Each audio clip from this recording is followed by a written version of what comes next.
নমস্কাৰ স্বাগতম জনাইছো আপুনি চাই আছে দ্য প্ৰাইম টাইম শ্ব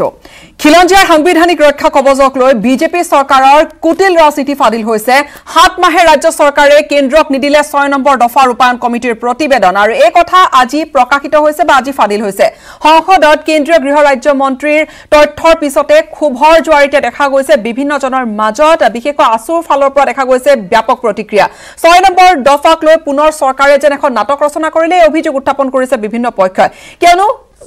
ফেব্ৰুৱাৰীৰ 15 তাৰিখে এই যে কমিটিয়ে ইতিমধ্যে এই প্ৰতিবেদন দাখিল কৰিছিল আৰু এই বন্ধ খামৰ প্ৰতিবেদন তেনেকৈ কেন্দ্ৰীয় চৰকাৰৰ হাতত দিবগৈ বুলি ৰাজ্য চৰকাৰৰ ফালৰ পৰা জনোৱা হৈছিল কিন্তু তাৰ পিছত 7টা মাহ উকলিল 7 মাহে কেন্দ্ৰৰ হাতত নপৰিলগৈ প্ৰতিবেদনখন ক'ত আছে আজি মাত্ৰ কিছুদিন পূৰ্বে প্ৰতিবেদনখন বিচাৰি হুলস্থুল কৰিছিল আসুৱে নিজে প্ৰতিবেদনখনৰ কোনো কাম আগ নবঢ়া দেখি প্ৰতিবেদন ফাদিল কৰিছিল এতিয়া অসমৰ খিলঞ্জিয়াৰ সাংবিধানিক ৰক্ষা কবজক লৈ চৰকাৰে কি ধৰণৰ ৰাজনীতি কৰিছে প্ৰশ্নৰ সৃষ্টি হৈছে বিভিন্ন জনৰ মনত আৰু সাংবিধানিক ৰক্ষা কবজক চৰকাৰে যে ৰাজনীতিৰ ঢাল হিচাপে ব্যৱহাৰ কৰি আহিছে তাক এক প্ৰকাৰ জল পটকৈ প্ৰমাণ কৰিছে আজি কেন্দ্ৰীয় ৰাজ্য গৃহ মন্ত্ৰীগৰাকীৰ ভাষ্যত আৰু তাৰ খুদ ৰাজ্যসভাৰ মজিয়াতে এই স্বৰূপ ওলাই পৰিছে কেন্দ্ৰীয় গৃহ মন্ত্ৰী অমিত শাহ আৰু অসমৰ মুখ্যমন্ত্ৰী সৰ্বানন্দ সোণোৱালে কি ঘোষণা কৰিছিল আৰু বৰ্তমান কি স্থিতিত আছে প্ৰতিবেদনখন সমগ্ৰখিনি কথা আজি পোহৰলৈ অহাৰ লগে লগে ব্যাপক প্ৰতিক্ৰিয়াৰ সৃষ্টি হৈছে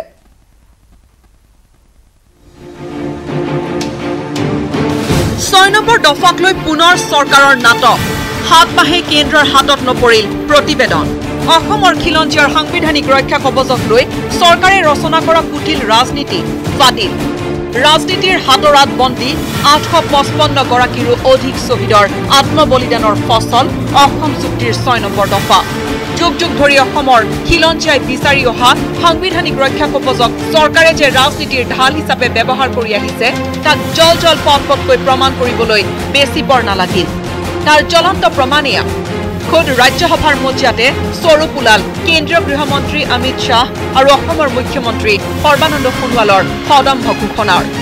অসম চৰকাৰে আজি পৰ্যন্ত কেন্দ্ৰলৈ প্ৰেৰণেই নকৰিলে 15 ফেব্ৰুৱাৰীতে 6 নম্বৰ দফা ৰূপায়ণ কমিটিয়ে দাখিল কৰা প্ৰতিবেদন বুধবাৰে বিজেপিৰ ৰাজ্যসভাৰ সদস্য সম্ভাজী ছত্ৰপতিৰ লিখিত প্ৰশ্নৰ উত্তৰত এই তথ্য সদৰি কৰে কেন্দ্ৰীয় গৃহ ৰাজ্য মন্ত্ৰী জি কিষাণ ৰেড্ডীয়ে লিখিত উত্তৰত অসম চৰকাৰে প্ৰতিবেদনখন নিৰীক্ষণ কৰি আছে বুলিও প্ৰকাশ কৰে গৃহ ৰাজ্য মন্ত্ৰীগৰাকীয়ে পূৰ্বে বন্ধ খামত প্ৰতিবেদন কেন্দ্ৰীয় চৰকাৰক দাখিল কৰিম বুলি কৈছিল ৰাজ্য চৰকাৰে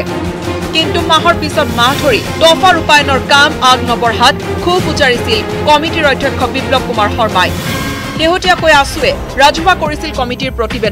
প্ৰতিবেদন ৰাজহুৱা কৰাৰ পাছতো চৰকাৰৰ তীক্ষ্ণ সমালোচনাৰ সন্মুখীন হৈছিল আসু কিন্তু সংসদৰ মজিয়াতে ওলাই পৰিল চৰকাৰৰ হুহুকাপি চলা নীতি এই সন্দৰ্ভত তীব্ৰ উষ্মা আৰু ক্ষোভ প্ৰকাশ কৰিছে সদৌ অসম ছাত্ৰ সন্থাকে ধৰি বিভিন্ন দল সংগঠন আৰু ব্যক্তিয়ে দিল্লী আৰু দিছপুৰ অসমৰ জাতীয় জীৱনৰ এই সমস্যাবোৰৰ সমাধান কৰাৰ ক্ষেত্ৰত তেওঁলোক আন্তৰিকতাহীন অসম চুক্তিৰ 6 নম্বৰ দফা কাৰ্য কৰিবৰ কাৰণে তেওঁলোকৰ কোনো ধৰণৰ চিন্তা নাই আন্তৰিকতা নাই গুৰুত্ব নাই এই কথাটো স্পষ্ট ৰূপত প্ৰমাণ কৰি গ'ল নহলে যিটো প্ৰতিশ্ৰুতি গৃহমন্ত্ৰীয়ে দিছিল যে সন্মান সহকাৰে এখন গ্ৰহণ কৰিব সেই সুযোগ নাপালে আৰু কেনেকুৱা ধৰণৰ পৰীক্ষা নিৰীক্ষা কৰি আছে সেই সম্পৰ্কটো স্পষ্টীকৰণ দিবৰ কাৰণে অসম চৰকাৰ অসমৰ মুখ্যমন্ত্ৰী ডাঙৰীয়াক আমি আহ্বান জনাইছো অসমৰ জনসাধাৰণে এই চৰকাৰখনৰ মনোবৃত্তিটো কেতিয়া তেওঁলোকে অনুভৱ কৰিব পৰা হ'ল আৰু বেছিকৈ এটা বেয়া উদ্দেশ্য আগত ৰাখিয়ে তেওঁলোকে এই প্ৰতিবেদনখন তেওঁলোকে গৃহ মন্ত্ৰণালয়ত এতিয়ালৈকে ছাবমিট কৰা নাই লজ্জাজনক কথা যে অসমৰ মুখ্যমন্ত্ৰীয়ে কেন্দ্ৰীয় গৃহমন্ত্ৰীৰ হৈ প্ৰতিবেদন গ্ৰহণ কৰা এতিয়া 6 মাহ পাৰ হৈ গ'ল এতিয়াও তেওঁলোকে ক'ব পাৰিছে যে এই প্ৰতিবেদনখন অসম চৰকাৰে চোৱা চিতা কৰি আছে তাৰ মানে প্ৰতিবেদনখন এতিয়াও কেন্দ্ৰীয় গৃহ মন্ত্ৰণালয়ত ছাবমিট হোৱা নাই আৰু এই কথাটোৰ কাৰণে অসম চৰকাৰক ধিক্কাৰ দিছোঁ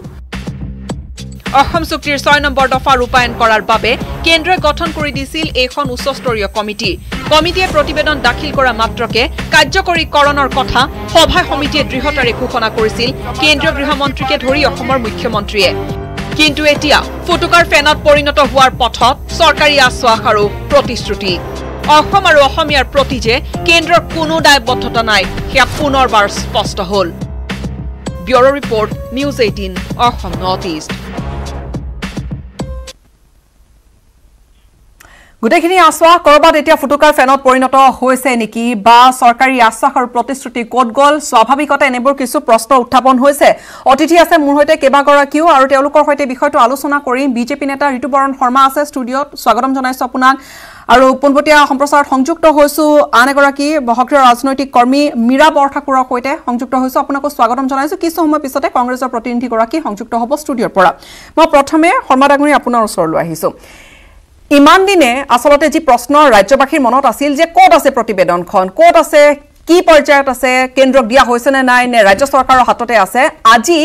সংসদত এগৰাকী বিজেপি সাংসদৰ এই কথাত গোটেইখিনি স্পষ্ট হ'ল যে প্ৰতিবেদনখন এতিয়া নিৰীক্ষণতহে আছে ৰাজ্য চৰকাৰে যি ৰাজ্য চৰকাৰে কৈছিল যে এইখন বন্ধ খামত দিয়া প্ৰতিবেদন বন্ধ খামতে প্ৰেৰণ কৰা হ'ব কেন্দ্ৰলৈ সেই প্ৰতিবেদন এতিয়া নিৰীক্ষণ কৰি আছে ৰাজ্য চৰকাৰে কি ক'ব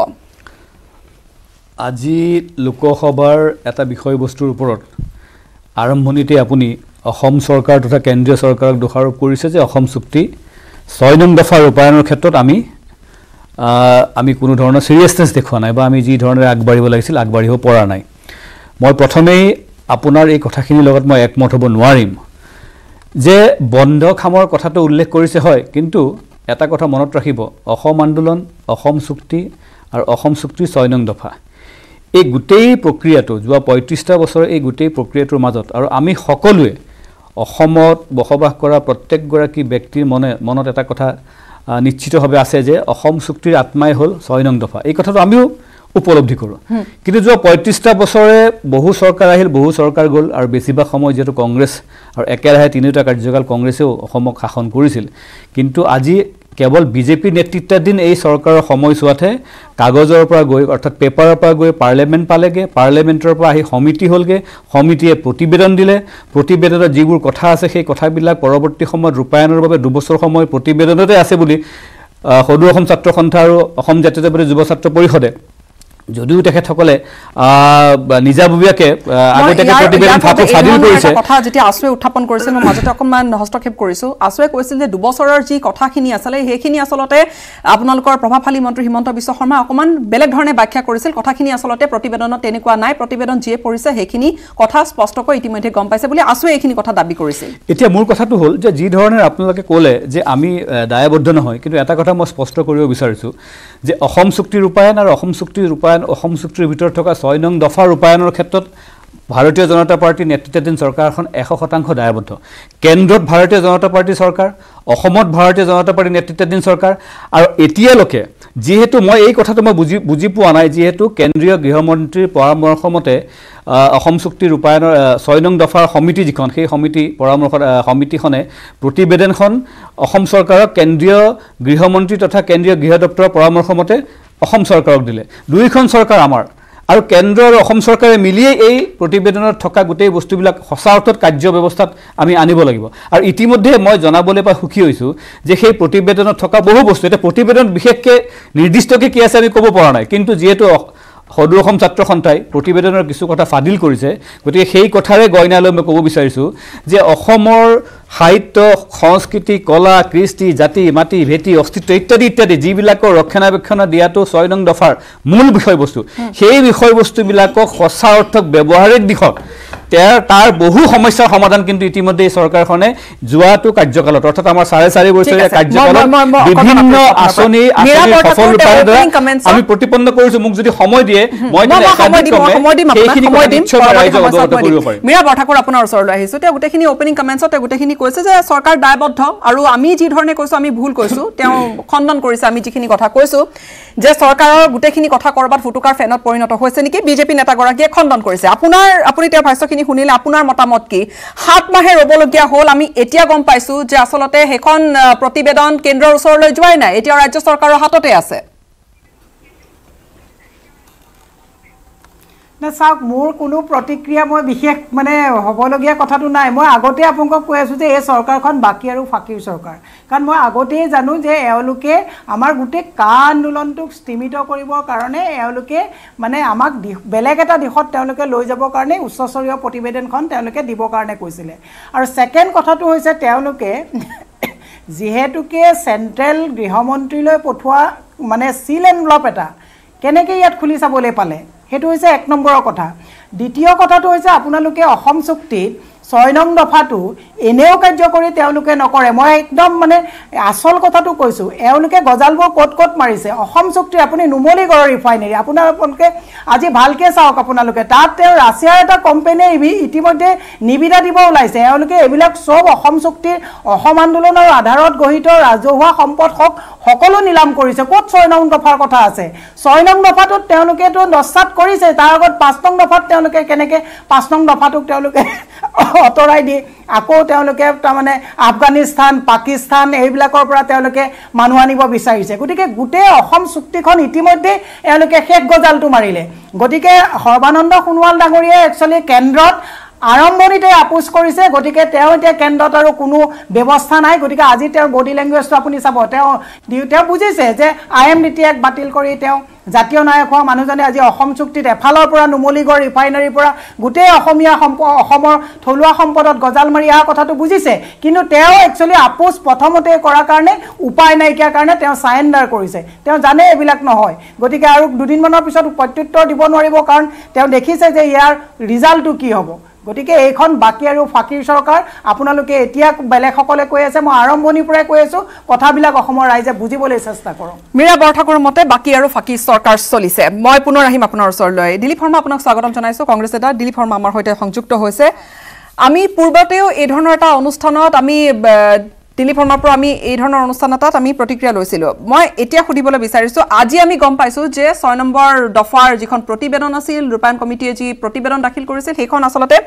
কেন্দ্ৰলৈ যোৱা নাই সেইখন প্ৰতিবেদন বা ডজিয়াৰ এতিয়ালৈকে ইয়াতেই আছে কেন্দ্ৰ চৰকাৰে নহয় ৰাজ্য চৰকাৰে নিৰীক্ষণ কৰি আছে কংগ্ৰেছৰ কি প্ৰতিক্ৰিয়া আসলে গোটেই কথাটো হৈছে কি এই কথাবোৰ আমি যোৱা কেইটামান দিনৰ পৰা বিভিন্ন এই ধৰণৰ ডিসকাশনবোৰত আমি কৈ আছোঁ এই 6 নং দফাৰ প্ৰতিবেদন যি উচ্চস্তৰীয় কমিটিৰ যিটো প্ৰতিবেদন এই প্ৰতিবেদনখন যেতিয়া যোৱা 2019 চনৰ 15 জুলাইত যেতিয়া গঠন কৰিছিল কেন্দ্ৰীয় চৰকাৰে গৃহ মন্ত্ৰালয়ে তাৰপিছত তেওঁলোকে এই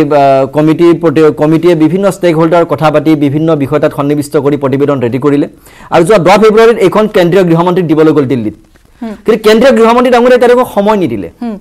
অথচ যিজন কেন্দ্ৰীয় গৃহমন্ত্ৰী ডাঙৰীয়া সংসদত উল্লেখ কৰিছিল যে উচ্চস্তৰীয় কমিটিৰ প্ৰতিবেদন যি ধৰণে দাখিল কৰা হ'ব যি তাত উল্লেখ কৰা হ'ব দাড়ি কমা অনুসৰি সেইখন ৰূপায়ণ কৰা হ'ব আনকি প্ৰধানমন্ত্ৰী ডাঙৰীয়া আমাৰ কোকৰাঝাৰৰ সভাত আহি কৈ গ'ল যে এইখন যেতিয়া উচ্চস্তৰীয় কমিটিয়ে যে প্ৰতিবেদন দাখিল কৰিব আৰু সেই প্ৰতিবেদনখন আমি অতি শীঘ্ৰে ৰূপায়ণ কৰিম আৰু মই দায়িত্ব সহকাৰে কৈছোঁ এজন প্ৰধানমন্ত্ৰী কৈ গৈছে কিন্তু অসমত আপুনি সেইখিনি সময়ৰ ভিজুৱেলবোৰ চাব আপোনালোকৰ ভিজুৱেলবোৰ উলিয়াব দেখিব যে মই দায়িত্ব সহকাৰে কৈছোঁ এজন প্ৰধানমন্ত্ৰীয়ে অসমত আহি কৈ গৈছিল তাৰপিছত 7 মাহ হৈ গ'ল ধূলিমাকতিৰ মাজত প্ৰতিবেদন পৰি থাকিল এয়া হৈছে তেওঁলোকৰ অসমৰ মানুহৰ প্ৰতি খিলঞ্জীয়া মানুহৰ প্ৰতি অসমীয়া জাতিৰ প্ৰতি তেওঁলোকৰ দায়বদ্ধতা প্ৰমাণ হৈ গ'ল আজি সমগ্ৰ অসমৰ মানুহে সমগ্ৰ খিলঞ্জীয়া মানুহে অসমীয়া মানুহে আজি চৰকাৰখনৰ চৰিত্ৰ তেওঁলোকে গম পাই গ'ল চৰকাৰখনৰ চৰিত্ৰ অসমৰ মানুহৰ প্ৰতি থকা দায়িত্ব আজি জলপটকৈ ওলাই গ'ল তেওঁলোকে লাজ পাইছে যে বিজেপি চৰকাৰে যিখন চৰকাৰে কৈছিল কা আন্দোলন তেওঁলোকে দমন কৰিবৰ কাৰণে বা কা আন্দোলনৰ পৰা মানুহৰ মন ডাইভাৰ্ট কৰিবৰ কাৰণে যে 6 নং আমি দফা আমি অতি শীঘ্ৰে ৰূপায়ণ কৰিম আমি তেতিয়াই কৈছিলোঁ আমি তেতিয়া সন্দেহ ব্যক্ত কৰিছিলোঁ যে অসম চুক্তি যিটো দলে বিজেপিয়ে অসম চুক্তি তেওঁলোকৰ ভিজন ডকুমেণ্টত উল্লেখ কৰিছিল অসম চুক্তি আখৰে আখৰে ৰূপায়ণ কৰিম বুলি তেওঁলোকে 5 নং দফা তেওঁলোকে ভায়োলেট কৰিলে 5 নং দফা ভায়োলেট কৰাৰ পাছত 6 নং দফা কেনেকৈ ৰূপায়ণ কৰিম তেতিয়াই সন্দেহ কৰিছিলোঁ তাৰপিছতো ভাবিছিলোঁ যে সঁচাকৈ কিবা এটা কৰিবলৈ যাব নেকি অসমীয়াৰ পক্ষে কিন্তু তেওঁলোকে আজি এখন কমিটি বনালে প্ৰতিবেদন দাখিল কৰিলে 7 মাহ ধৰি প্ৰতিবেদন পৰি থাকিল আনকি এইখন প্ৰতিবেদন অসমৰ মুখ্যমন্ত্ৰীয়ে কেন্দ্ৰলৈ প্ৰেৰণ কৰিম বুলি কৈছিল প্ৰেৰণৰ কৰা নহ'ল আজি পাৰ্লিয়ামেণ্টত কৈ দিয়া হ'ল যে অসম চৰকাৰে সেইখন খুটি নেটি পৰীক্ষা কৰিছে বা এক্সামিন কৰা হৈছে অসম চৰকাৰে এক্সামিন কৰিব পাৰিবনে অসম চৰকাৰে এখন এক্সামিন কৰিব পাৱাৰ আছেনে কাৰণ এখন কেন্দ্ৰীয় গৃহ বিভাগে এখন কৰা আৰু সুৰক্ষা দিবলগীয়া হয় কেন্দ্ৰীয় চৰকাৰে সিদ্ধান্ত ল'ব অসম চৰকাৰে কেনেকৈ সিদ্ধান্ত ল'ব এইবোৰ সেইকাৰণে তেওঁলোকৰ চৰিত্ৰ আজি জলপটপট হৈ গৈছে অসমৰ মানুহৰ প্ৰতি তেওঁলোকৰ দায়িত্বহীনতা তেওঁলোকে যে কোনো ধৰ এইবোৰ মিছা কথা আছিল জাতি মাটি সুৰক্ষাৰ যে তেওঁলোকৰ ইয়াৰ ভুৱা প্ৰতিশ্ৰুতি আছিল আজি প্ৰমাণ হৈ গৈছে কিন্তু ঋতুপৰ্ণ শৰ্মা কংগ্ৰেছৰ সতীৰ্থ মুখপাত্ৰগৰাকীয়ে আমাক বহু কিবা কিবি ক'লে 6 নং দফা অসম চুক্তি লৈ পেলাই মই আপোনালোকৰ মাধ্যমেদি মই সেই কথাটো পোনপটীয়াকৈ পিন পইণ্ট কৰিছোঁ যে ৰাজ্য চৰকাৰে কেন্দ্ৰ চৰকাৰে ৰাজ্য চৰকাৰে খুলিব লাগিছিল মই তালৈকে আহিছোঁ কাৰণ মই ক'ব লাগিব কথাখিনি কাৰণ নহ'লে এটা ভুল মেছেজ যাব যে অসম চৰকাৰখন অসমক ভাল পোৱা প্ৰতিগৰাকী খিলঞ্জীয়া জনগোষ্ঠীয় প্ৰত্যেকগৰাকী অসমবাসীৰ এই 6 নং দফাত অন্তৰ্ভুক্ত হ'বলগীয়া প্ৰত্যেকটো বিষয়ৰ প্ৰতি দায়বদ্ধ কিন্তু মই মোৰ কংগ্ৰেছৰ সতীৰ্থগৰাকীৰ কথাবিলাক শুনি পেলাই মোৰ তেখেতৰ প্ৰতি পুতৌ পৰিছে অসমৰ আঞ্চলিকতাবাদী সত্তাক সন্মান কৰা প্ৰত্যেক ব্যক্তিৰ প্ৰতি আমি দায়বদ্ধ আৰু সেই অসম চুক্তি 6 নং দফাৰ ক্ষেত্ৰত তেখেতসকলে আমাক যিমানেই সমালোচনা কৰক কিয় আমি সেই সমালোচনা মূৰ পাতি ল'বলৈ আমি সাজু আছোঁ কিন্তু যি কংগ্ৰেছ দলে তেখেতসকলে একেৰাহে 15টা কাৰ্যকাল চৰকাৰত থাকিল মোক আজি তেখেতে এটা কথা কওক আজি ৰাইজৰ সন্মুখত যে 15টা বছৰৰ কাৰ্যকালত তেখেতসকলৰ মুখ্যমন্ত্ৰী তৰুণ গগৈ ডাঙৰীয়াই এদিনো এনেকুৱা উক্তি দিছিল নে যে 6 নং দফা আমি আখৰে আখৰে পালন কৰিম আৰু এটা কথা মই আজি ঘোষণা কৰোঁ মই আপোনালোকৰ মই সম্পূৰ্ণ দায়িত্ব সহকাৰে এটা কথা মই ক'বলৈ গৈছোঁ মোক সুবিধা দিয়ক যে এই 15টা বছৰ কংগ্ৰেছৰ কাৰ্যকালত অসম চুক্তি ৰূপায়ণ দপ্তৰ তেতিয়াও আছিল কিন্তু এই 15টা বছৰ কাৰ্যকালত অসম চুক্তি ৰূপায়ণৰ বাবে আপোনালোকে শুনিলে আচৰিত হ'ব এটকাও বাজেটত ধন ধাৰ্য কৰা হোৱা নাছিল এটকাও যদি আজি তেখেতে মোৰ প্ৰত্যাহ্বান গ্ৰহণ কৰক আৰু তেখেতে প্ৰমাণ কৰক যে তেখেতসকল অসম চুক্তিৰ 6 নং দফা ৰূপায়ণৰ ক্ষেত্ৰত কিমান দায়বদ্ধ সেই কথা তেখেতসকলৰ 15 বছৰীয়া কাৰ্যকালে প্ৰকাশ কৰে কিন্তু আমি কৰিছোঁ কি আমাৰ চৰকাৰে সেই দায়িত্ব লোৱাৰ লগে লগে চৰকাৰখন অহাৰ লগে লগে মুখ্যমন্ত্ৰীগৰাকীয়ে নিজেই সেই দায়িত্ব গা পাতি ল'লে যে অসম চুক্তি ৰূপায়ণৰ বিভাগ মই নিজৰ লগত ৰাখিম সৰ্বাংগ সুন্দৰ আমি অফিচ কৰিলোঁ চৰকাৰৰ বাজেটৰ ধন নিৰ্ধাৰণ কৰিলোঁ পৰৱৰ্তী সময়ত আমি সকলোৱে জানো যে সেই কাগজক আমি পাৰ্লিয়ামেণ্ট পোৱালৈগৈ পাৰ্লিয়ামেণ্টৰ পৰা আমি সমিতি গঠন কৰিলোঁ সমিতিয়ে প্ৰতিবেদন দিলে প্ৰতিবেদনত সন্নিৱিষ্ট হৈ থাকে বহুকেইটা কথা যিকেইটা কথা আমাৰ অসম চৰকাৰৰ আওতাত আহে সেই কামবিলাক ইতিমধ্যে আমাৰ চৰকাৰে ৰূপায়ণ কৰিছে মই এটা সৰু উদাহৰণ দিওঁ অসম চুক্তি 6 নং দফাৰ সফল ৰূপায়ণ লক্ষ্যৰে যোৱা অধিৱেশনত অসম বিধানসভাত উত্থাপন কৰা Assam heritage tangible protection preservation conservation and maintenance bill 2020 তাত কি আছে আমাৰ 6 নং দফাত যিটো মূল বিষয় আছিল যে ইতিমধ্যে অসম চুক্তিৰ চৰ্ত অনুসৰি 75 বছৰ পুৰণি কীৰ্তিচিহ্নসমূহ সংৰক্ষণ কৰাৰ ক্ষেত্ৰত মই এই কথাখিনি মই কীৰ্তিচিহ্ন কথা এইকাৰণে অনুকৰিছোঁ যে ইয়াত আমি সকলো কথা কৈছোঁ নহয় অসমৰ ভাষা সাহিত্য কলা সংস্কৃতি গোটেইখিনি সংৰক্ষিত হ'ব লাগে অসমৰ সত্ৰ নামঘৰ মছজিদ দৰগাহ গৃহ বৌদ্ধ বিহাৰ স্তূপ ইত্যাদি এই 75 বছৰীয়া যিমানবিলাক আমাৰ পৰম্পৰাগত সাংস্কৃতিক অনুষ্ঠান সেইবোৰক আমি ৰক্ষণাবেক্ষণ আৰু সম্পূৰ্ণ বেদখল মুক্ত কৰাৰ কাৰণে যি অধিনিয়মৰ প্ৰয়োজন আছিল বিজেপি চৰকাৰে যথেষ্টখিনি পূৰ্বৰ এক আমাৰ অধিনিয়ম আছিল অসম প্ৰাচীন কীৰ্তিচিহ্ন আৰু তথ্য অধিনিয়ম 1960 চনত সেই আওতাত কিন্তু এই কথাবিলাক অহা নাছিলে সেই অধিনিয়মখন আওতাত নহাৰ কাৰণে এই স্পৰ্শনীয় যিমান প্ৰাচীন পৰম্পৰাগত আমাৰ ঐতিহ্য আছে কাৰণ ঐতিহ্য আমাক লাগিব আমি যেনেকৈ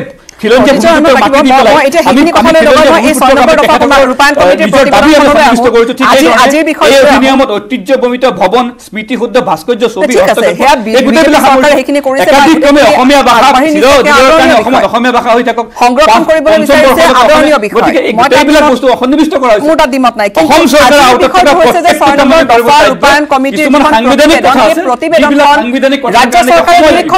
আমি এতিয়া গম পাইছো ৰাজ্য চৰকাৰে নিৰীক্ষণ কৰি আছে মীৰা বৰঠাকুৰ আপুনি কিবা এটা ক'ব বিচাৰিছিল লগতে মই সুধিবলৈ বিচাৰিছো কংগ্ৰেছ ঠিক আছে যেতিয়া আমি অসম চুক্তি ৰূপায়ণৰ কথা কম প্ৰশ্ন উঠিছে এতিয়া বিজেপিৰ কংগ্ৰেছলৈ হয়তো প্ৰশ্ন উত্থাপন কৰিব প্ৰশ্ন উত্থাপন হ'ব বা আঙুলি উঠিব অভিযোগৰ কিন্তু এই মুহূৰ্তৰ যেটো ডাঙৰ খবৰ আপুনি কি ক'বলৈ বিচাৰিছে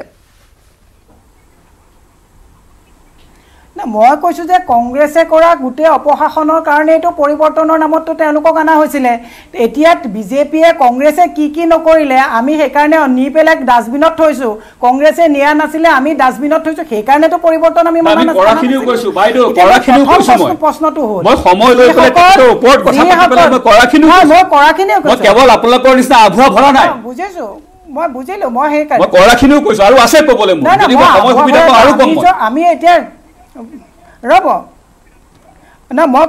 কোনটো কথা কৈছোঁ মই কৈছোঁ যে সন্মানীয় যিসকল ব্যক্তিয়ে প্ৰতিবেদন দাখিল কৰিলে তেওঁলোককে সন্মান নিদিলে তেতিয়াহ'লে খিলঞ্জীয়া ৰক্ষা কৱচৰ কথাটো ক'ত আহিলে প্ৰতিবেদন যোনে গোটেই অসমৰ খিলঞ্জীয়া ৰক্ষা কৱচৰ কথা 6 নং দফাত কোৱা হ'ল তেওঁলোকৰে প্ৰতিবেদন গৃহমন্ত্ৰীয়ে নলৈ উভতাই পঠাই আজি 6 মাহ 7 মাহে ডাষ্টবিনত পেলাই থলে তেওঁলোকক সন্মান দিব নোৱাৰিলে সাংবিধানিক ৰক্ষা কৱচ দিব নোৱাৰিলে এওঁলোকে অসমত কেনেকৈ সাংবিধানিক ৰক্ষা কৱচ দিব 1 2 নম্বৰত এখন চৰকাৰ এটা প্ৰিন্সিপল আৰু আইনত ষ্ট্ৰিক্টলি চলিব লাগে যিহেতুকে বন্ধ খামত গোটেই প্ৰতিবেদনখন সন্মানীয় প্ৰতিবেদনকাৰীসকলে প্ৰতিবেদনৰ সন্মানীয় সদস্যসকলে দিছিলে এজন যদি একেঘৰ মানুহৰ দুজন আইএছ অফিচাৰে যদি সেক্ৰেটাৰিয়েটত কাম কৰে বন্ধ কামত যোৱা ককায়েক ভায়েক হ'লেও খুলি পেলাই চাব নোৱাৰে এইটো হৈছে নীতি আৰু নিৰ্ধাৰণ নীতি নিয়ম গতিকে এওঁলোকে এই নীতিবিলাক কি ঘৰৰ বাচ্চা খেল বুলি ভাবিছে নেকি গৃহমন্ত্ৰীলৈ যোৱা আপুনি আচৰ অসম জাতীয় যুৱ ছাত্ৰ পৰিষদৰ কৰক এই একেখিনি কথা তেখেতসকলৰ কাৰণে প্ৰযোজ্য হয় ৰ'ব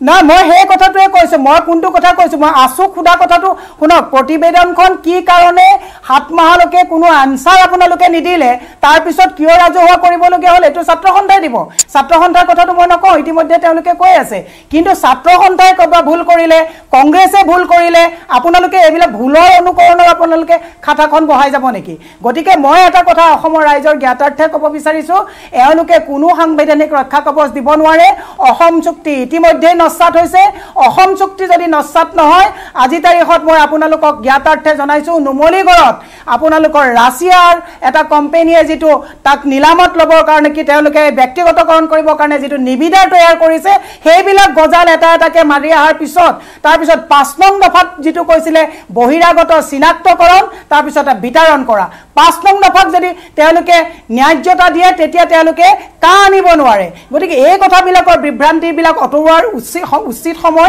তাৰ প্ৰসংগটো আহিছে এই প্ৰসংগটো সুধিবলগীয়া আছে কিন্তু তাৰ পূৰ্বে মই দৰ্শকক আসলে আসুৱে আজি কি প্ৰতিক্ৰিয়া দিছিল আৰু মোৰ হাতত কেইটামান প্ৰতিক্ৰিয়া আছে আসু সাধাৰণ সম্পাদক লৰিণজ্যোতি গগৈ আৰু লগতে সভাপতি দীপাংকৰ কুমাৰ নাথে কি কৈছিল এই কথাটো ৰাষ্ট্ৰ হোৱাৰ লগে লগে যে প্ৰতিবেদন এতিয়াও দিল্লীলৈ যোৱা নাই প্ৰতিবেদন এতিয়া ইয়াতে আছে দিছপুৰতে আছে ৰাজ্য চৰকাৰে নিৰীক্ষণ কৰি আছে আসুৰ কি প্ৰতিক্ৰিয়া হে আগবঢ়াইছো দিল্লী আৰু দিছপুৰ অসমৰ জাতীয় জীৱনৰ এই সমস্যাবোৰৰ সমাধান কৰাৰ ক্ষেত্ৰত তেওঁলোক আন্তৰিকতাহীন অসম চুক্তিৰ 6 নম্বৰ দফা কাৰ্য কৰিবৰ কাৰণে তেওঁলোকৰ কোনো ধৰণৰ চিন্তা নাই আন্তৰিকতা নাই গুৰুত্ব নাই এই কথাটো স্পষ্ট ৰূপত প্ৰমাণ কৰি গ'ল নহলে যেটো প্ৰতিশ্ৰুতি গৃহমন্ত্ৰীয়ে দিছিল যে সন্মান সহকাৰে এখন গ্ৰহণ কৰিব সেই সুযোগ নাপালে আৰু কেনেকুৱা ধৰণৰ পৰীক্ষা নিৰীক্ষা কৰি আছে সেই সম্পৰ্কটো স্পষ্টীকৰণ দিবৰ কাৰণে অসম চৰকাৰ অসমৰ মুখ্যমন্ত্ৰী ডাঙৰীয়াক আমি আহ্বান জনাইছো অসমৰ জনসাধাৰণে এই চৰকাৰখনৰ মনোবৃত্তিটো কেতিয়া তেওঁলোকে অনুভৱ কৰিব পৰা হ'ল আৰু বেছিকে এটা বেয়া উদ্দেশ্য আগত ৰাখিয়ে তেওঁলোকে এই প্ৰতিবেদনখন তেওঁলোকে গৃহ মন্ত্ৰণালয়ত এতিয়ালৈকে সাবমিট কৰা নাই লজ্জাজনক কথা যে অসমৰ মুখ্যমন্ত্ৰীয়ে কেন্দ্ৰীয় গৃহমন্ত্ৰীৰ হৈ প্ৰতিবেদন গ্ৰহণ কৰা এতিয়া 6 মাহ পাৰ হৈ গ'ল এতিয়াও তেওঁলোকে ক'ব পাৰিছে যে এই প্ৰতিবেদনখন অসম চৰকাৰে চোৱাচিতা কৰি আছে তাৰ মানে প্ৰতিবেদনখন এতিয়াও কেন্দ্ৰীয় গৃহ মন্ত্ৰণালয়ত সাবমিট হোৱা নাই আৰু এই কথাটোৰ কাৰণে অসম চৰকাৰক ধিক্কাৰ হে আসুৰ প্ৰতিক্ৰিয়া আছিল মই বিৰতি এটাৰ সময় হৈছে মই উভতি আহি বিজেপি নেতাগৰাকীৰ পৰা মই ইয়াৰে উত্তৰ ল'ম বিৰতি এটাৰ পুনৰ স্বাগতম জনাইছো আৰু এই মুহূৰ্তত মই আলোচনা কৰি আছো যে আসু বা এইখন যি 6 নম্বৰ দফা ৰূপায়ণ কমিটিৰ যিখন প্ৰতিবেদন আছিল আসু যিখন প্ৰতিবেদন আজি কিছুদিন আগতে খং উজাৰি বা খুব উজাৰি ৰাজহুৱা কৰিছিল সেই প্ৰতিবেদনখন আচলতে এতিয়া দিছপুৰত আছে প্ৰতিবেদনখন নিৰীক্ষণত আছে বুলি আজি সংসদৰ মজিয়াত কেন্দ্ৰীয় গৃহ ৰাজ্য মন্ত্ৰীগৰাকীয়ে তেওঁ স্পষ্ট কৰিছে এতিয়া আসুৱে কৈছে যে সদিচ্ছা নাই ইয়াৰ পূৰ্বে বিৰতিৰ পূৰ্বে আমি এই ভাষ্য আসুৰ কি আছিল প্ৰতিক্ৰিয়া ইয়া শুনাইছিলো মই বিজেপি নেতাগৰাকীকে সুধিবলৈ বিচাৰিছো আসুৰ যি অভিযোগ সেয়া হৈছে যে 2 বছৰ ৰখিবলগীয়া তাত কোনো কথা নাই বা সদিচ্ছা নাই আচলতে সেই কাৰণে পেলাই থৈ দিয়া হৈছে আসুৰ 2 গৰাকী নেতৃত্ব সভাপতি সম্পাদক গৰাকীয়ে আমাক কঠোৰ ভাষাৰে সমালোচনা কৰিছে মই ভাবো যে এতিয়া আৰু আসুৰ অন্তত ৰাজনৈতিকভাৱে তেখেতসকলে যি বক্তব্য ৰাখক কিন্তু আসুৰ মজিয়াৰ পৰা থাকি তেখেতসকলে এতিয়া তেখেতসকলৰ যেটো অৰাজনৈতিক চৰিত্ৰ সেই চৰিত্ৰ তেখেতসকলৰ নাই যেহেতু ইতিমধ্যে ৰাজনৈতিক দল ঘোষণা কৰিছে তেখেতসকলে আৰু তেখেতসকলে ৰাজনৈতিক দল ঘোষণা কৰাৰ পিছদিনাখনৰ পৰা তেখেতসকলৰ এই বক্তব্যৰ কোনো ক্ৰেডিবিলিটি নাই আৰু দ্বিতীয়তে বিপ্লৱ শৰ্মা ডাঙৰীয়াৰ নেতৃত্বাধীন সমিতিখনৰ তেখেতসকলৰ অংশীদাৰ আছিল তেখেতসকলৰ 3জনকে সদস্য আছিল সেই সমিতিখনে প্ৰতিবেদনত উল্লেখ কৰিছে স্পষ্টকৈ যে এই 6 নং দফাৰ গোটেইখিনি কথা সামৰি মেলি মানে কাৰ্যক্ষেত্ৰত ৰূপায়ণ কৰিবলৈ হলে প্ৰায় 2 বছৰ সময় লাগিব হয়তো কোনোবাটো কাম 2 মাহ হ'ব কোনোবা 6 মাহ হ'ব কোনোবা এবছৰ হ'ব আৰু ইয়াত দুটা তিনিটা বস্তু সন্নিবিষ্ট হৈ আছে কিছু কাম হয়তো অসম চৰকাৰে নিজাববীয়াকৈ কৰিব পাৰে কিছুমান সাংবিধানিক কাম হয়তো সংবিধান সংশোধনৰ প্ৰয়োজন হ'ব গতিকে সমিতিখনে যেহেতু 2 বছৰ সময় ধৰি দিলে আৰু আমি জানো যে 2 বছৰ আজি 6 মাহ 5 মাহ কথা কোৱা গৈছে কিন্তু আমি সকলোৱে জানো গোটেই বিশ্বত ৰাখ এতিয়া কৰোনাক লৈ যোৱা 5টা 6টা মাহ আমি যি ধৰণে জীৱন ৰক্ষাৰ কাৰণে যুঁজিছো সকলোৱে যুঁজিছো এই 5-6 মাহটো আমাৰ তেনেকৈ গ'ল তৎসত্ত্বেও অসম চৰকাৰে তাৰ মাজতে যেতিয়া সুবিধা পাইছে অসম চৰকাৰে অসম চুক্তি 5 মাহ বুলি অসম চৰকাৰে আঁচনি ঘোষণা নকৰাকৈ আছে নেকি সেইকাৰণে মই অলপ আগতে যে ঘোষণা কৰিলো ৰাইজৰ স্বাৰ্থৰ কাম এইখিনি কামত মই সেইকাৰণে ক'বলৈ সুবিধা দিয়ক যে 5-6 মাহ যেহেতু অগ্ৰাধিকাৰ আমাৰ সলনি হৈছিল, কৰোনা অগ্ৰাধিকাৰ হৈ পৰিছিল, তৎসত্ত্বেও কিন্তু অসম চৰকাৰে যেতিয়াই সুবিধা পাইছে অসমৰ জাতিয়ে মাটি আৰু ভেটি ৰক্ষা কৰাৰ কাৰণে যিটো 6 নম্বৰ দফাটো বহু কথা তাতে সন্নিৱিষ্ট হৈ আছে। মই ভাষা সংস্কৃতি কলা সংস্কৃতি ঐতিহ্যৰ কথা মই কিয় ক'লোঁ যে যিবোৰ কাম আমাৰ ৰাজ্য চৰকাৰৰ আওতাত পৰে, যিবোৰ কথা ৰাজ্য চৰকাৰ নিজেই পাৰে, অসমীয়া ভাষা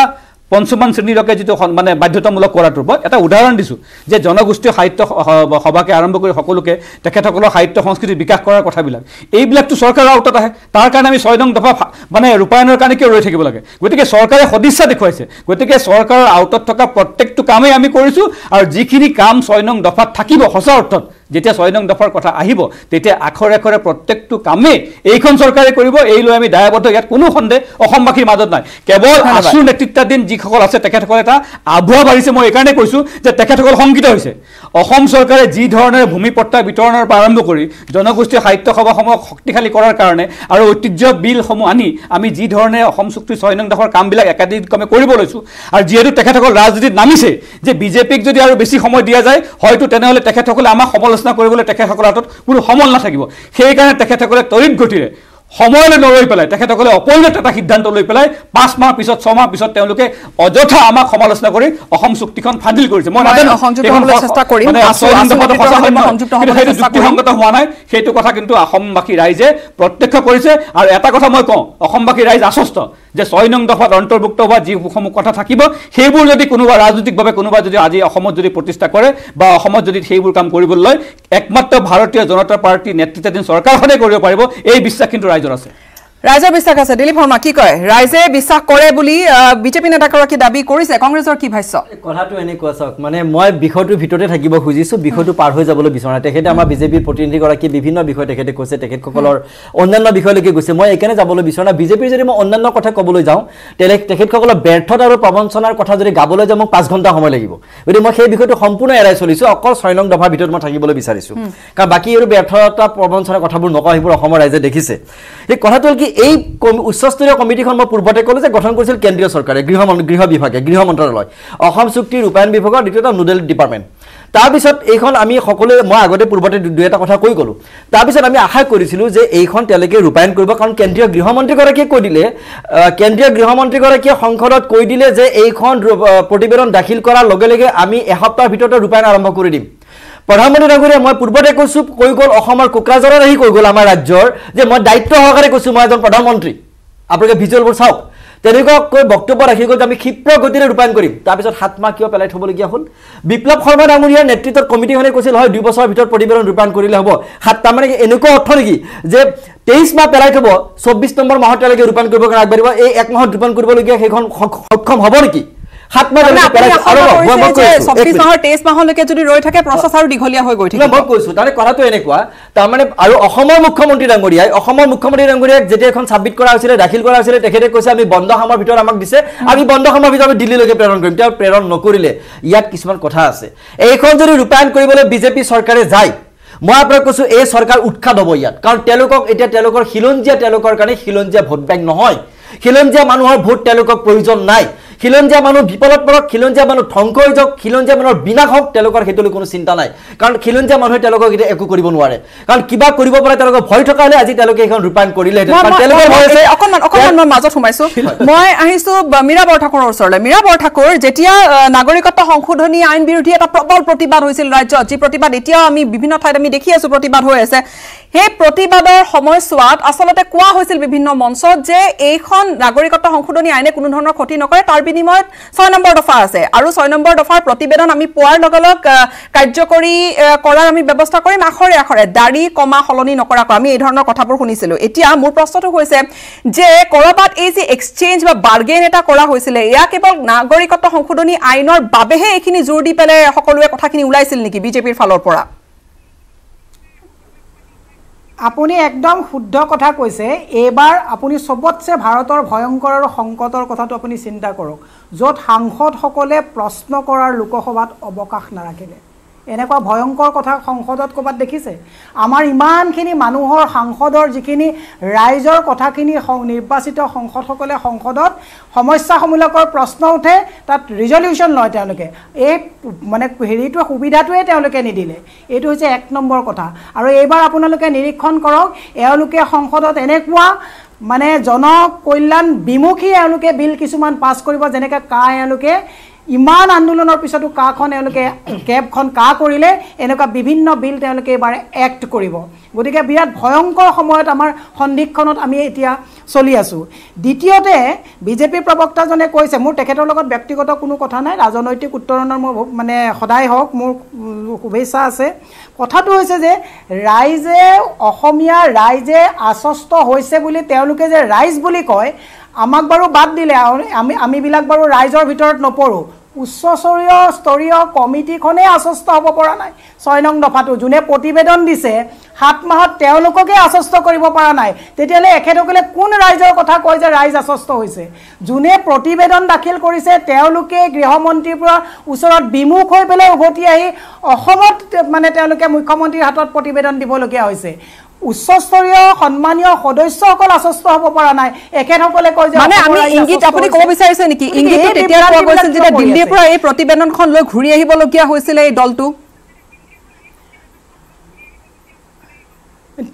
মই তেতিয়াৰ পৰাই কৈ আছোঁ, মই আগৰ পৰাই কৈ আছোঁ, কিন্তু আমি নিৰ্বাচিত প্ৰতিনিধি নহয় কাৰণে তেওঁলোকে কথাবিলাক আমাক উপলুঙা কৰিব বিচাৰে। মই আৰম্ভণিৰ পৰাই কৈছোঁ যে এখেতসকলে চাওক, সেই তেখেতসকলে গেৰুকামুখত গৈ পেলাই কি কৈছিলে, বিগ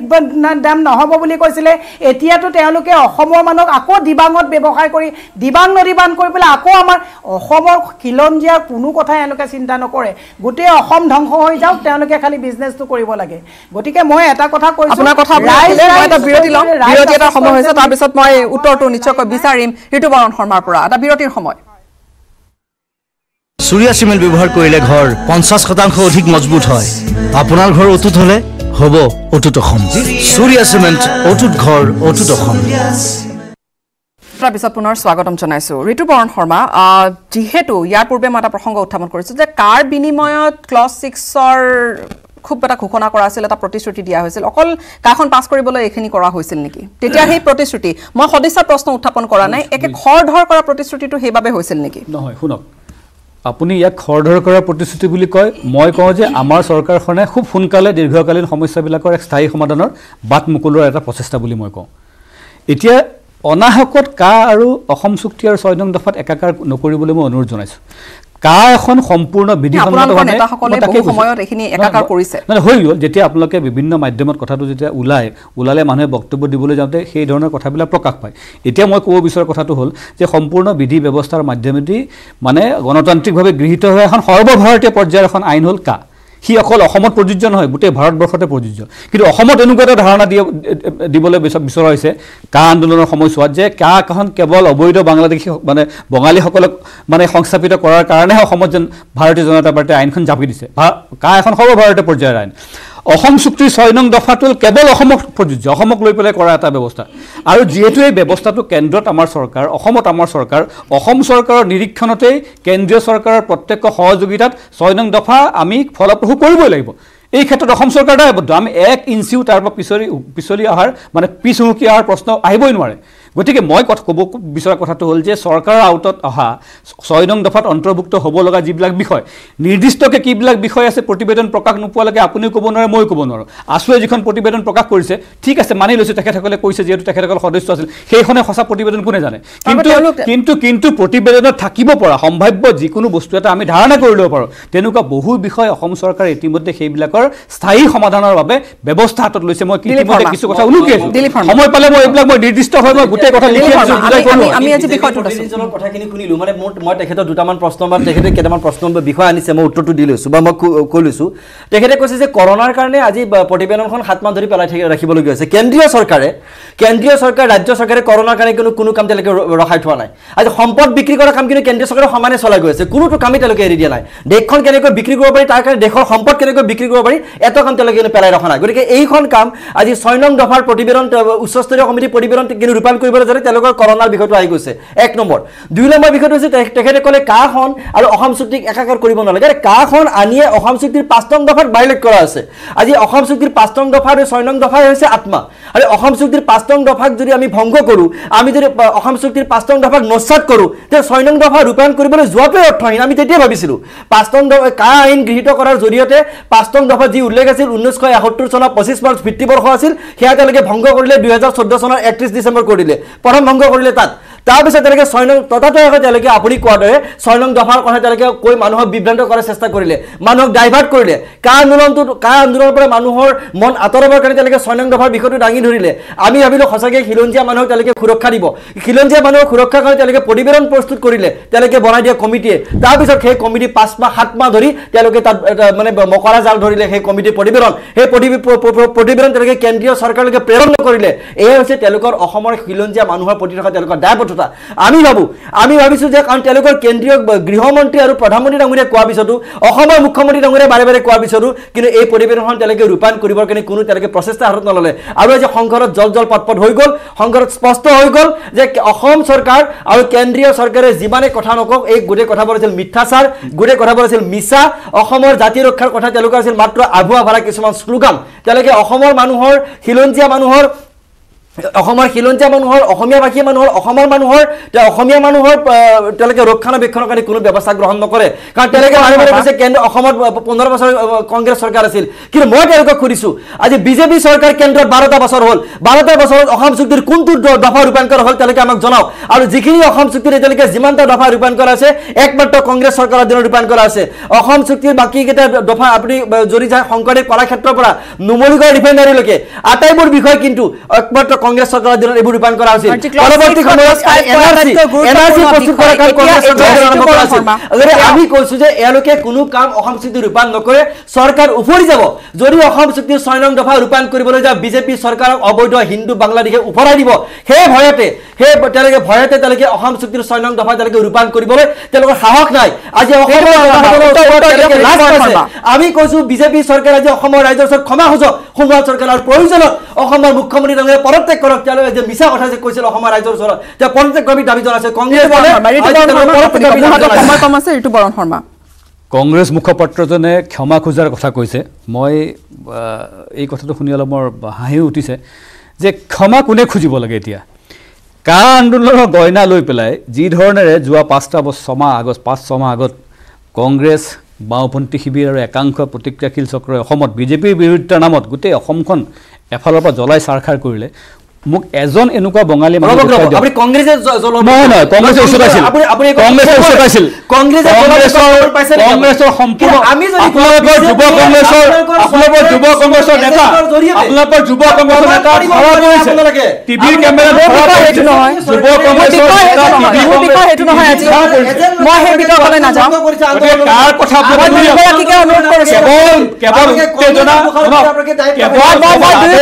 অনুৰোধ কৰিছো মই সেই বিষয়লৈ আজি নাযাওঁ সেই বিষয়ে মই এতিয়া আমি নানো মোৰ হাতত সময় কম আছে মই দুগৰাকীক বিদায় ল'ব লাগিব ধন্যবাদ জ্ঞাপন কৰিছো দুগৰাকী অতিথিক আপোনালোকে নিজৰ মতামত দাঙি ধৰিলে মই লগতে মীৰা বৰঠাকুৰকো ধন্যবাদ জ্ঞাপন কৰিছো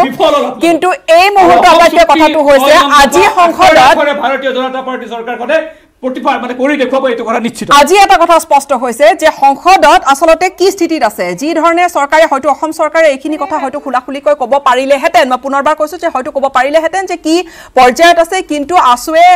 কিছুদিন পূৰ্বে প্ৰতিবেদনখন ৰাজহুৱা কৰিলে পুনৰবাৰ এই গোটেই বিষয়টো লৈ হ'ল তেতিয়াও হয়তো অসম চৰকাৰে ক'ব পাৰিলেহেঁতেন যে কি স্থিতিত আছে কিন্তু কিবা কাৰণত সেই কথাখিনি নকয় পিছুৱাই ৰাখিলে আৰু আজি অসমবাসীয়ে গম পালে যে আসলতে প্ৰতিবেদন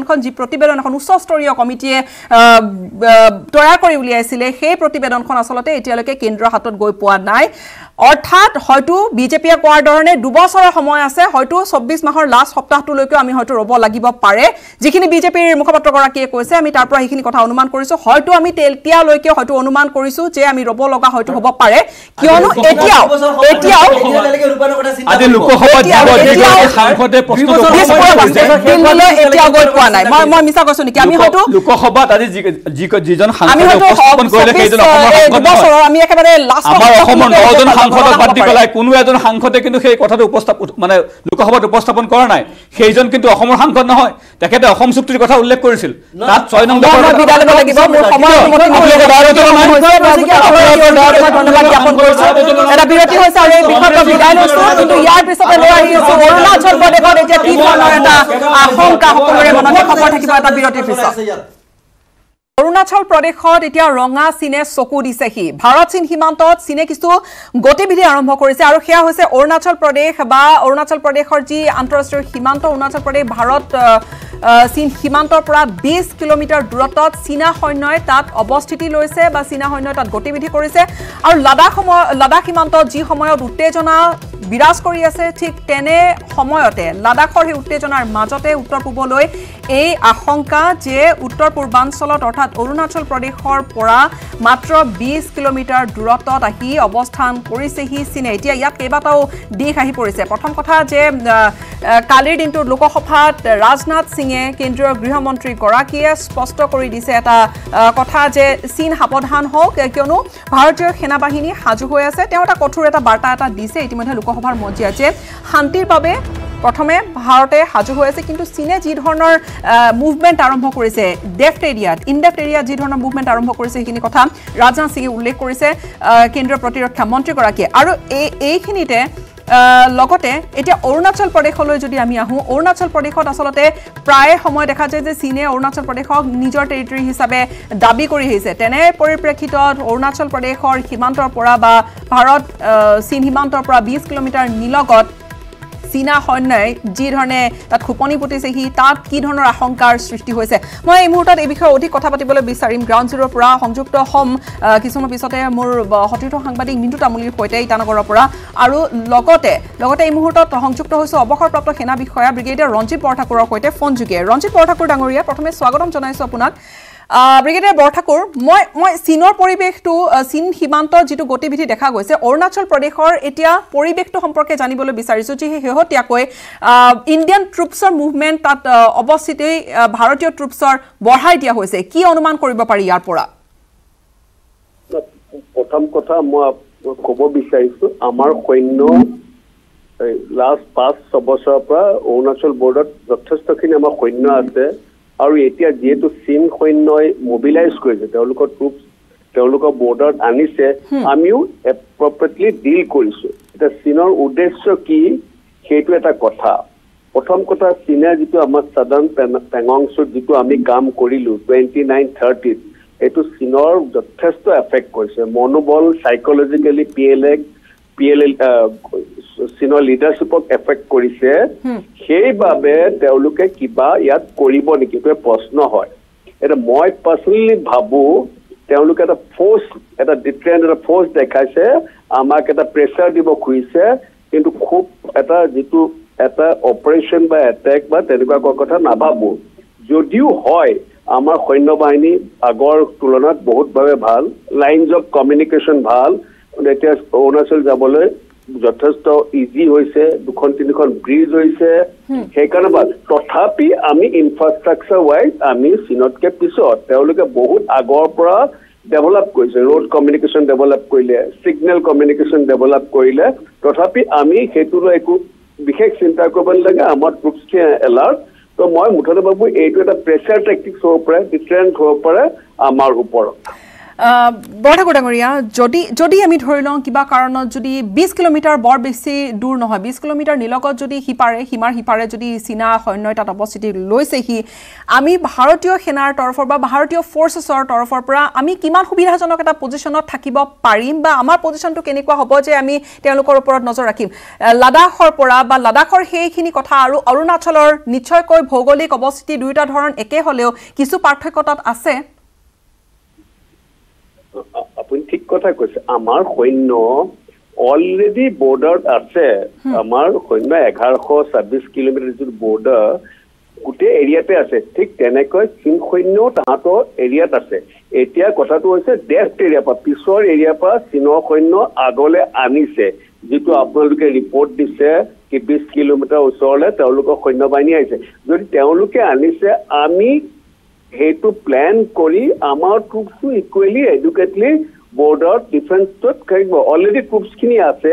এতিয়া আউট ট্ৰুপছ ইণ্ডাক্ট কৰিব প্ৰতিটো ট্ৰুপছৰে জেগা আছে ক'ত যাব কি যাব এইবোৰ চব ৱাৰ গেম কৰা আছে তেনেকৈ আমাৰ সৈন্যও যাব আমাৰ সৈন্য নিশ্চয় গৈছে বা মই ভাবোঁ যে সেইটো কথা তাৰমানে তেওঁলোকৰ অলৰেডি সৈন্য আছিলে এতিয়া মবিলাইজ কৰি এটা প্ৰেছাৰ দিবলৈ বেলেগ বেলেগ ঠাইত আনিছে যিটো আপুনি কৈছে 20 কিলোমিটাৰটো এনেইতো বৰ্ডাৰটো বহুত ঠাইত বহুত ওচৰ হয় বহুত ইমান কিছুমান তাত ওচৰত আছে তাহাঁতৰ ট্ৰুপছে পেট্ৰলিং কৰি আমাৰ এৰিয়াত আহিব বিচাৰে LOC যিটো কয় তাহাঁতৰ এৰিয়া বুলি সেইটো যে ফেচ অফ আগতেও হৈছে এইটো এৰিয়াত সেইটো কথা হয় তেওঁলোকে যদি ট্ৰুপ মবিলাইজ কৰিছে মই নিশ্চয় ভাবোঁ আমাৰ ট্ৰুপছে ইকুৱেলি প্ৰতিটো ইনফৰমেশ্যন পাই পেলাই মবিলাইজ কৰিছে মই আপোনাক আগতেও কৈছোঁ আমাৰ অলপ কমিউনিকেশ্যন বেয়া কিছুমান টেৰেনত আমাৰ মানে য'ত ট্ৰুপছ আছে ডিবাং ভেলীক তাৰপৰা বৰ্ডাৰ আহিলে বহুত দূৰ আমাৰ অলপমান টাইম লাগিব কিন্তু সেইবোৰ তেওঁলোকে আমাৰ ডিফেন্সে নিশ্চয় ফেক্টৰ কৰিছে আৰু সেইটো কাৰণে মই ভাবোঁ ইমান চিন্তা কৰা কথা নাই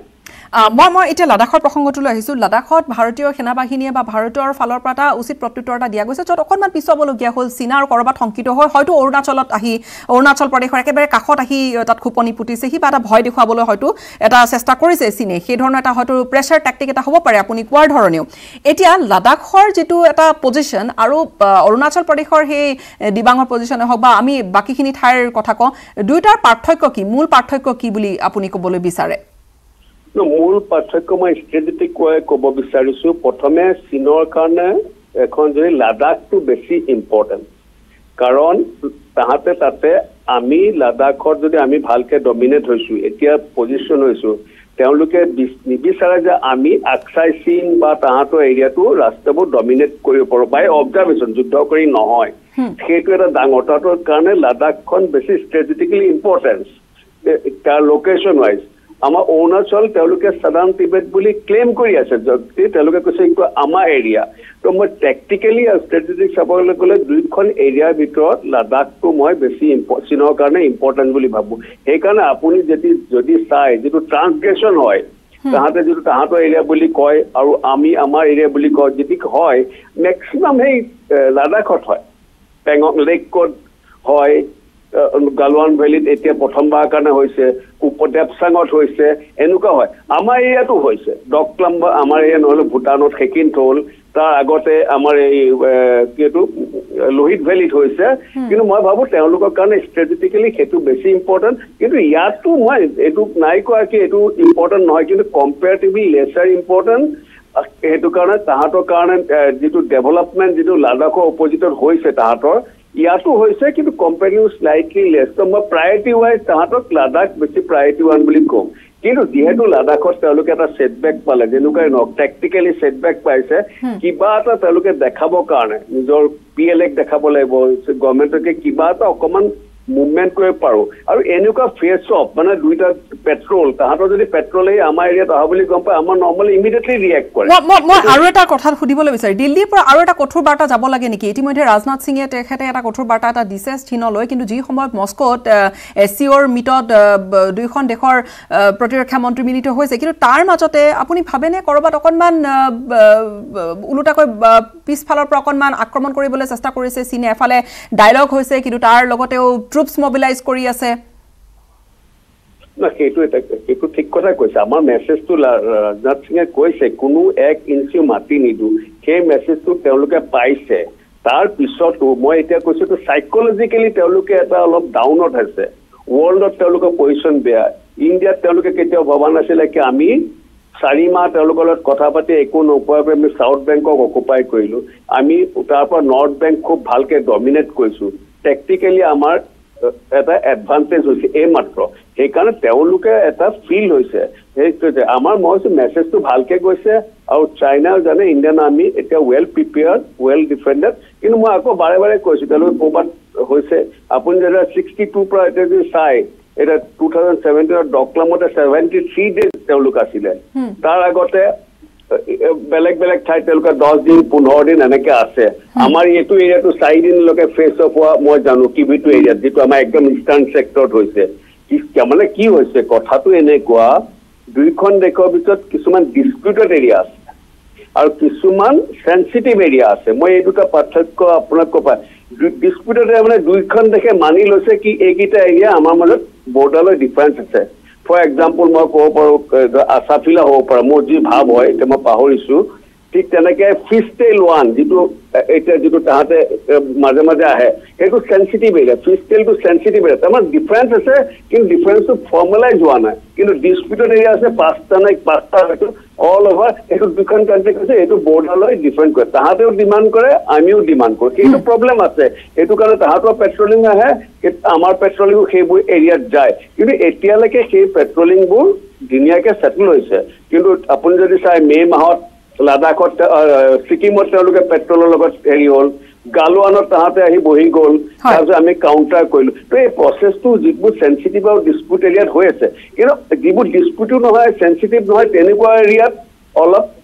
যদি কৰিব পাৰে এই চান্সত বিচাৰে সেইটো আমি চাব লাগিব দ্বিতীয় কথা এতিয়া আপুনি আছাফিলা আৰু ফিষ্টেল টুৰ কথা উল্লেখ কৰিছে আছাফিলা আৰু ফিষ্টেল টুৰ বিপৰীত দিশে এই ধৰণে চীনা গতিবিধি দেখা গৈছে শেষত মই সুধিবলৈ বিচাৰিম আপোনাক যে এতিয়া ট্ৰুপছ মোবিলাইজ কৰাৰ ক্ষেত্ৰত আমাৰ ইনফ্ৰাষ্ট্ৰাকচাৰ ৱাইজ আপুনি কিছু কথা কৈছিল যে দলং হৈছে বা ব্ৰিজ হৈছে যাৰ পৰিপ্ৰেক্ষিতত আমি অকণ ভাল পজিশ্যনত আছোঁ পূৰ্বতকৈ সেইখিনি কথা অকণমান আপোনাৰ পৰা জানিবলৈ বিচাৰিছোঁ চমুকৈ মই কৈছোঁ এটা কথা আমাৰ ডাঙৰ চাইনাই ইনফ্ৰাষ্ট্ৰাকচাৰ ডেভেলপমেণ্ট বহুত আগৰ পৰা কৰিছে ইনফেক্ট 62 যেতিয়া তেওঁলোকে কৈছে তেওঁলোকে তাৰ আগতে 60 মানৰ পৰা মই কালি এটা পঢ়িছোঁ তেওঁলোকে অলৰেডি যুদ্ধ এখন প্লেন কৰি 62 কথা ভাবি তেওঁলোকে এইখিনি ডেভেলপ কৰিছিলে আমাৰ এই ডেভেলপমেণ্ট ফেক্টৰটো খুব বেছিকৈ চাইনাৰ ওপৰত ডেভেলপমেণ্টৰ ওপৰত 97 মানৰ পৰা জোৰ দিয়া হ'ল এটা চাইনা ষ্টাডি গ্ৰুপ বনোৱা হ'ল খুব হায়েষ্ট লেভেল তাৰপিছত তেওঁলোকে ডিচাইড কৰিলে ডেভেলপমেণ্ট কৰিব লাগিব মই জানো আমাৰ মই যেতিয়া চাকৰিত আছিলোঁ কলিকতাত লাষ্ট পষ্টিং প্ৰায় 18,000 কোটি টকা ইনফ্ৰাষ্ট্ৰাকচাৰ ডেভেলপমেণ্ট কাৰণে অৰুণাচলত দিয়া হৈছে সেইবোৰ বেলেগ বেলেগ ঠাইত হৈছে অকল মানে দলঙৰ কথা কোৱা নাই মানুহ থকা ঠাইত বাংকাৰ থকা ঠাইত এতিয়া আপুনি এটা কথা মই এক্সাম্পল দিছে এতিয়া যে সাধাৰণ পেংগংছত পাহাৰবোৰত গ'ল এই ঠাণ্ডাত থকা ইমান ইজি নহ'ব আমাৰ এতিয়া এইবোৰ তম্বু এইবোৰ নৰ্মেল তম্বুৱে কাম নহ'ব আৰ্কিড টেণ্ট আহিব ঠাণ্ডাত থকা থাকিবলৈ -20 ডিগ্ৰী টেম্পাৰেচাৰ থাকিব লাগিব সেইবোৰৰ কাৰণে ইনফ্ৰাষ্ট্ৰাকচাৰ কাৰণে ঠিক তেনেকৈ আমি ইনফ্ৰাষ্ট্ৰাকচাৰ কাৰণে যথেষ্ট খৰচ কৰোঁ তথাপিও এতিয়া আমি ক'ম আমাৰ ৰাস্তা পদূলি হেৰি চেৰি আৰু বহুত ডেভেলপমেণ্ট কৰিব লাগিব আৰু তেতিয়াহে হয়তো আমি আৰু এটা ভাল পজিশ্যনত আমি থাকিব পাৰিম মই ধন্যবাদ জ্ঞাপন কৰিছোঁ আপোনাক আমি কিছু কথা আপোনাৰ পৰা জানিলোঁ অৰুণাচল প্ৰদেশ সম্পৰ্কে আৰু অৰুণাচল প্ৰদেশৰ এই সীমান্তৰ পৰিস্থিতি সম্পৰ্কে মই বিদায় লৈছোঁ আপোনাৰ পৰা এইখিনি সময় দিয়াৰ বাবে পুনৰবাৰ ধন্যবাদ আৰু ইয়াৰে সৈতে মই বিদায় লৈছোঁ অনুষ্ঠানৰ পৰা কিন্তু হয় কিছু এটা উত্তেজনাই বিৰাজ কৰিছে অৰুণাচল প্ৰদেশত আৰু সেয়া আছাফিলা আৰু ফিষ্টেল টুৰ বিপৰীত দিশত তাত আহি 20 কিলোমিটাৰ নিলগত সীমা অৱশ্যে অৰুণাচল প্ৰদেশৰ সীমাৰ সিপাৰে ভাৰত চীন সীমাৰ সিপাৰে সীমান্তৰ একেবাৰে কাষ চাপি আহিছে PLA বা চীনা সৈন্য আৰু 20 কিলোমিটাৰ ওচৰলৈ আহি তাত থিতাপি পাতিছেহি আৰু খোপনি পাতিছে আৰু যি সময়ত লাডাখৰ টেনশ্যন ঠিক সেই সময়তে এই ঘটনাটোৱে কিন্তু যথেষ্ট তাৎপৰ্য বহন কৰিছে এতিয়া দিল্লীয়ে কি ধৰণে চাই গোটেই বিষয়টো তাৰ ওপৰতহে সকলোখিনি নিৰ্ভৰ কৰিব বিদায় লোৱাৰ সময় হৈছে ধন্যবাদ